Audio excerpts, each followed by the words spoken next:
You can make an extremely consistent theory for the different kind of species of flowers and birds and insects and all their markings and so on, just why they have them. But on the other hand, you can equally well explain it in a completely different way. You can say, it would be exceedingly dreary if there were nothing but one uniform type of life. Supposing there had never been anything but amoebas, and there were just globules, and they divided, and then they divided again, and then they divided again. That could have gone on, and it could have been terribly efficient, because the minute you went to hit an amoeba, you would strike it, but suddenly find you'd killed only one of them because it split just before you hit. It's a marvelous arrangement. And they could split very fast. You could suddenly go at another with 2 hammers, hoping to catch both amoebas, but suddenly they split, and there were 8 of them before you knew where you were. That would be fine. But actually, the reason why there is all this colossal variety and all these patterns on butterflies' wings is that nature is a poet and is simply having a wonderful time making all this variety and doing all these various things. And that explanation is just as plausible as the efficient explanation. You see, the philosophy is to a large extent a matter of taste. What sort of explanations suit your personality? If you're an anal retentive type and rather tight, then you like the efficient explanation.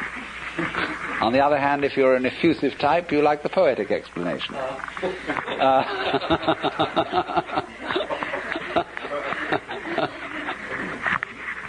But there are, though, beyond that, certain considerations of which of these explanations affords better games. And the economic anal retentive explanation can give good games up to a point, because there's all the thrill of working out the chains of interconnection, all the reasoning whereby finally you go through all sorts of rational conniptions and explain why the butterfly has a big eye on its wing. Fine. But where do you end up? You end up in a mechanical straitjacket. You've got to be careful along the other line of approach that you just don't end up in a morass.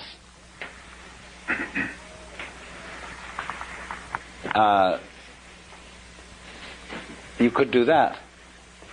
So you look for a middle way. But the point that emerges from all this is don't be bamboozled into fearing that the black will win, because the white is the only thing there is, and the black, the nothing that surrounds it, will eventually engulf it. All these are, as it were, nursery stories to terrify children. You live in a cosmos where the light of consciousness and the darkness of unconsciousness go back and forth, just as the crests and the troughs of the waves.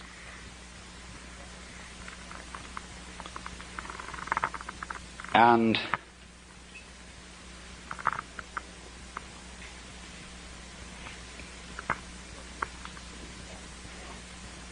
this situation of yang and yin, positive and negative, is exceedingly productive. It's like a male and a female who become the parents of all sorts of children. And out of yang and yin, black and white, come all these adventures through the original stratagem of pretending that the one is and the other isn't, that yang is and that yin isn't.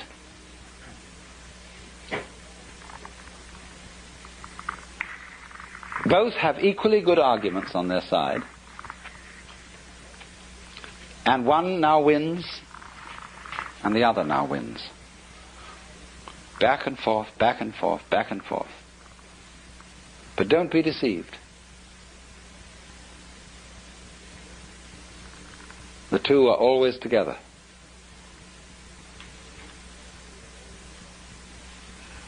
And the thing that you most fear, the awful, awful thing that could happen, think it through. What could that be? What could the very end be? What is it that you dread?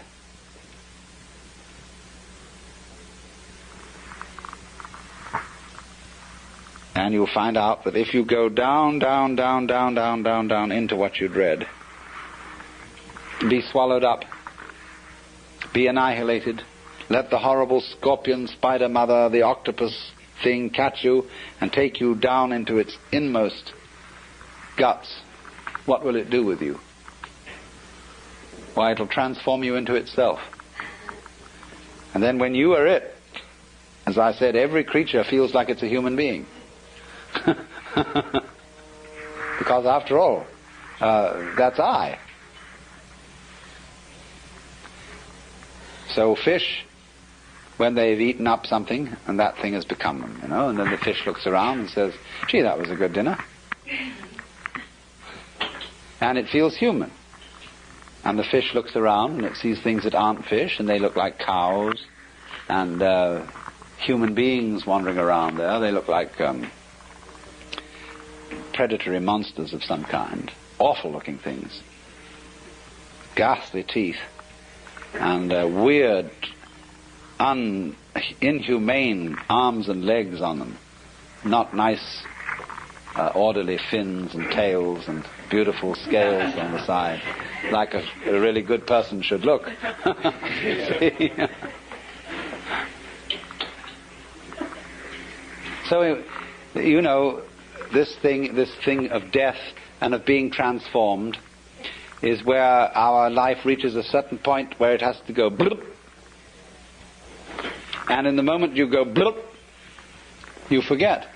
You lose control, you see. That's the sensation. When control is going, you're just on the verge of the crisis where it's going to go bloop. And you say, well, where was I? Gee, this is strange. I'm alive. I don't remember where I was before.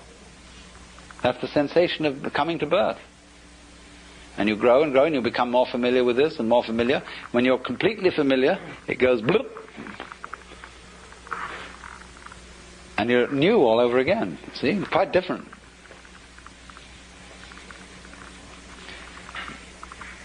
We can never believe, you see, when it gets to the point where we know it's about to go bloop, we can never believe that it will go into life. We always think it's going to go into something dreadful.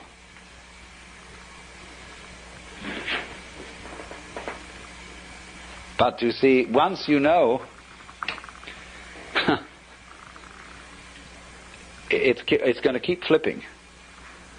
And the only thing is to go with that flip. See, get ready to go. Are you ready? Boop. Then you can laugh. Because you know there's no way out.